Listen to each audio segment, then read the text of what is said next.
Hi friends, good morning. कशा आहात तुम्ही सगळे? आय होप की आपण सगळे एकदम मस्त आणि मजेत असणार. तर मी आज नाश्त्याचा व्हिडिओ टाकलेला आहे तुम्हाला.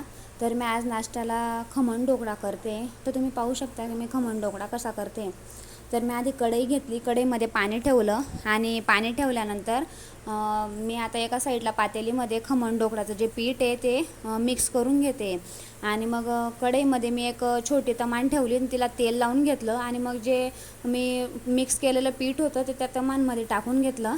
आणि मग ते पीठ टाकल्यानंतर तमानमध्ये कमीत कमी 10 मिनटं हे घड्याळ पाहून 10 मिनटं पीठ आपण ते मध्ये आपण म्हणजे कमी गॅसवर होऊ शकतं खमण.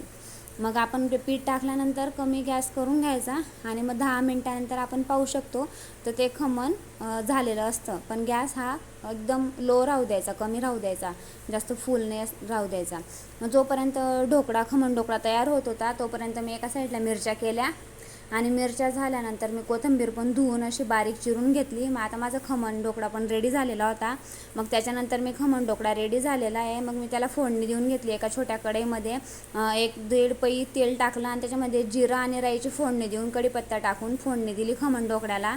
आणि मग फोडणी दिल्यानंतर आपण ज्या खमणसोबत मिरच्या खातो तर त्या मिरच्यांना परतून घेतलं मी तेलमध्ये. आधी 1 पई तेल टाकून त्या मिरच्यांना परतून घ्यायचं. मग जशा त्या मिरच्या झाल्या मग त्यांना एका प्लेटमध्ये काढून त्यांच्यामध्ये नमक टाकून घ्यायचं, म्हणजे आपण जेणेकरून त्या खमण ढोकळ्यासोबत मिरच्या खाऊ शकतो.